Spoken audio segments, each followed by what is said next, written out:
नमस्कार श्रोताओं, उत्तराखंड मुक्त विश्वविद्यालय के सामुदायिक रेडियो हेलो हल्द्वानी में आपका बहुत स्वागत है। 91.2 मेगाहर्ट्ज की फ्रीक्वेंसी पर आप इसे सुन पा रहे हैं। कार्यक्रम चल रहा है हेल्दी हल्द्वानी और जन स्वास्थ्य विशेषज्ञ डॉक्टर एच.एस. बिस इस वक्त हमारे साथ मौजूद हैं। मौका है विश्व दृष्टि दिवस का। एक बहुत ही खूबसूरत थीम है इस बार के दिवस की, तो विस्तार से हम जानते हैं। Doctor HS. बिस, आपका बहुत बहुत स्वागत है हमारे इस कार्यक्रम में। बहुत बहुत धन्यवाद सुनीता जी, और हेलो हल्द्वानी के श्रोताओं को भी मेरा बहुत बहुत नमस्कार जी। तो डॉक्टर एच.एस. बिस, कब से इस दिवस को मनाने की शुरुआत हुई है, क्या उसका उद्देश्य था और क्या इस बार की थीम है? हर वर्ष अक्टूबर के महीने में द्वितीय बृहस्पतिवार को यह दृष्टि दिवस पूरे विश्व में मनाया जाता है। इसको जो मनाने का उद्देश्य है, निश्चित तौर पर जो है वो जागरूकता फैलाने का है, और यह संयुक्त राष्ट्र परिषद और विश्व स्वास्थ्य संगठन और एक international agency for prevention of blindness है, तो उसके सहयोग से और सभी लोगों के, पूरी दुनिया के नॉन गवर्नमेंटल ऑर्गेनाइजेशन के सहयोग से पूरे विश्व में यह मनाया जाता है। और वर्ष 1999 से इसे मनाने की शुरुआत हुई, जब पूरे विश्व के लिए साइट इज ए राइट, एक ह्यूमन राइट की तरह जो है इसको किया गया कि दृष्टि जो है वो हरेक का एक मूलभूत अधिकार है। तो इसी के परिप्रेक्ष्य में यह दिवस इसी जागरूकता को लेकर मनाया जाता है। क्या बात है, बहुत सुंदर कोटेशन आपने कहा। साइड इज राइट, हर किसी का अधिकार है कि उसके पास इस खूबसूरत दुनिया को देखने के लिए उसके पास भी आंखें हों।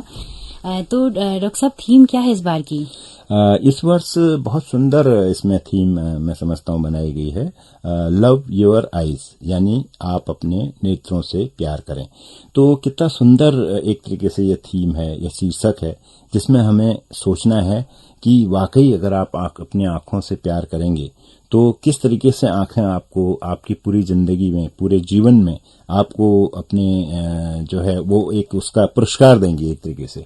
क्योंकि मैं समझता हूँ विश्व में सबसे ज्यादा जो एक तरीके से विकलांगता अगर है तो दृष्टि का न होना है। तो व्यक्ति में अगर दृष्टि न हो तो वो बहुत सारी चीजें जिंदगी में जो है खो लेता है।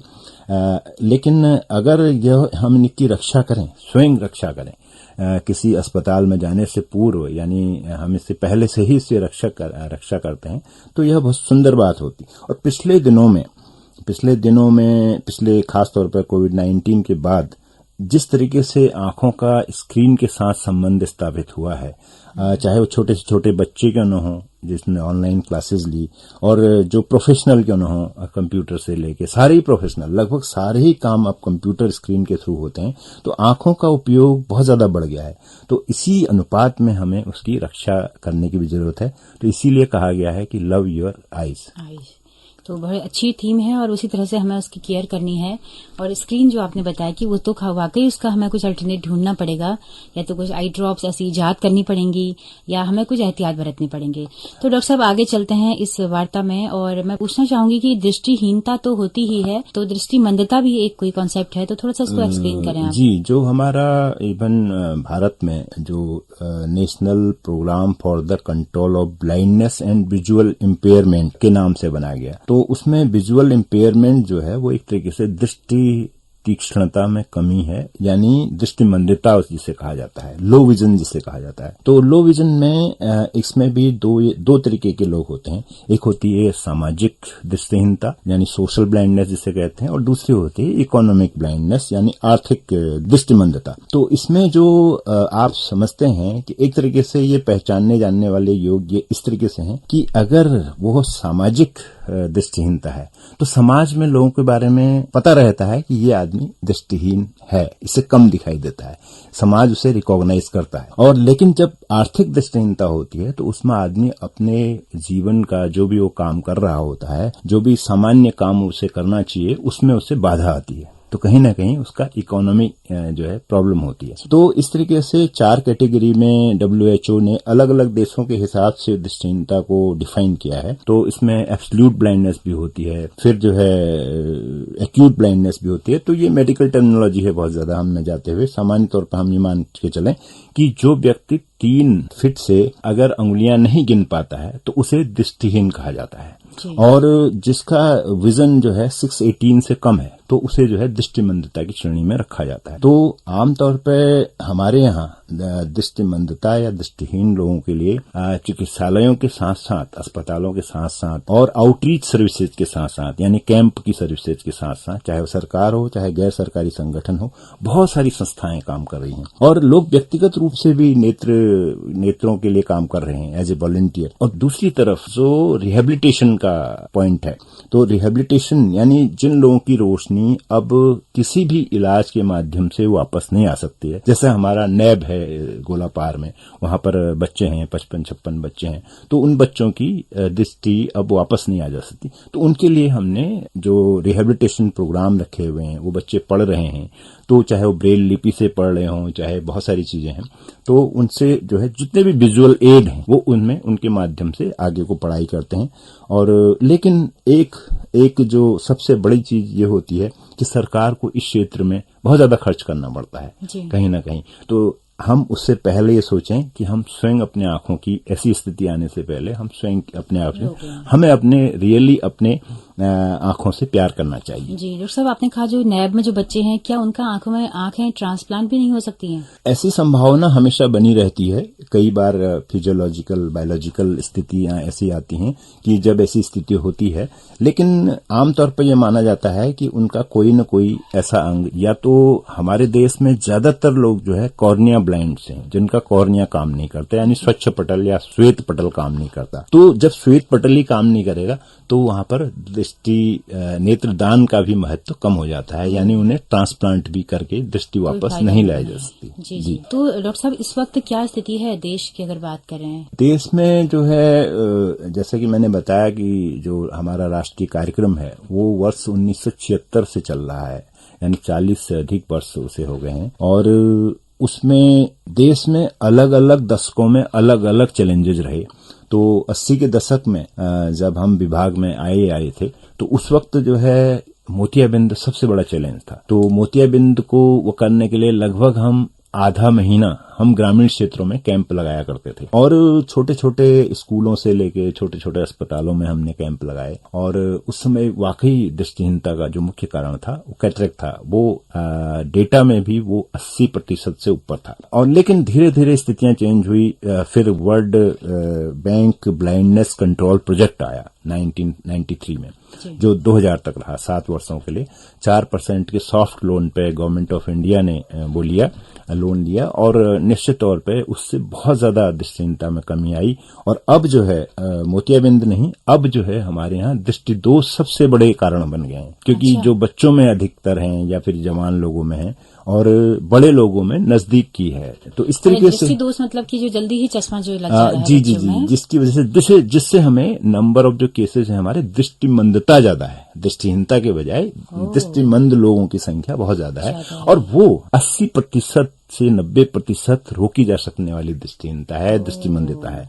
केवल और केवल आपको ये सुनिश्चित करना है कि आप अपने आंखों का सही तरीके से ध्यान रखें, और दूसरा समय पर, यानी 6 महीने साल भर में, और अपना जो है आंखों का परीक्षण कराते रहें। एक सिंपल सा नेत्र परीक्षण, एक सिंपल सा दृष्टि परीक्षण आपको बहुत सारी आने वाली बीमारियों से, नेत्र रोगों से बचा सकता है। डॉक्टर साहब, उसके अलावा कुछ खान पान की भी दिक्कतें? निश्चित तौर पर जो दृष्टि रक्षा है एक तरीके से वो कंसेप्ट है जो माँ के पेट से ही, यानी प्रेग्नेंट लेडीज को हमें विटामिन ए प्रचुर मात्रा में देना चाहिए, और उसके अलावा बच्चों में हरी सब्जियां खाने की आदत विकसित करनी चाहिए, और वो साफ धुली हुई और अच्छी तरह से पकी हुई हों।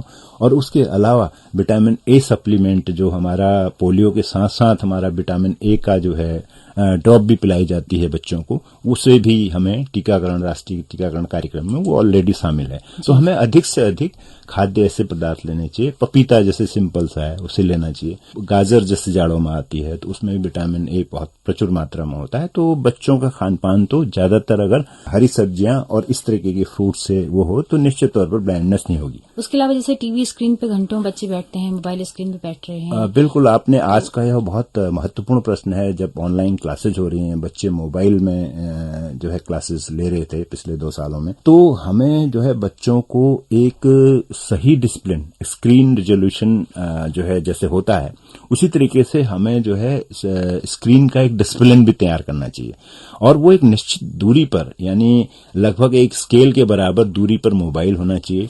और अगर आपका टीवी बच्चा देख रहा है तो वो जो है उसके 56 इंच का अगर वो है टीवी है तो 5 मीटर लगभग दूरी बनाए रखनी चाहिए, और वो पैरेलल होनी चाहिए आंखों के। और बीच बीच में बच्चों को या किसी भी प्रोफेशनल को लगातार काम नहीं करना चाहिए।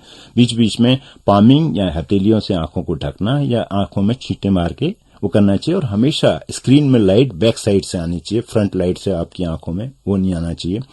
और हमेशा बीच बीच में आप जो है अपनी आंखों को, यानी बच्चे की आंखों को धोने के लिए कहें तो कुछ सर्टेन अगर आप इस तरीके से चीजें करते हैं, और हरी सब्जियां जैसे कि आपने कहा, खाद्य पदार्थों का ध्यान रखना चाहिए, तो मैं समझता हूं आंखों की रक्षा स्वयं, क्योंकि प्रकृति ने हमारी आंखों को स्वयं ही बहुत सुरक्षित स्थान पर रखा हुआ है। क्योंकि एक ऐसे कटोरे नुमा जगह पर रखा हुआ है उन्हें, जिससे वाकई अगर कभी चोट लाए, कोई चीज आ जाए तो आंखें स्वतः ही अपने बचाव कर लेती हैं। लेकिन हमारा भी पलक झपक जाती हैं, तो बहुत ऐसी गंभीर हानि बहुत से अच्छे हर बार चोट लगने पे हम कहते हैं कि आंख बच गई। जी बिल्कुल, तो वो आंख बचने वाली जगह पर ही है। हाँ, इसीलिए जो है प्रकृति ने जब ऐसी व्यवस्था की है तो आप भी अपना बहुत अच्छा प्रयास करें। जी, तो डॉक्टर साहब बहुत ही खूबसूरत जानकारी आपने दी, और पूरा सेहत की भी बातें बता दी कि क्या क्या खाना है।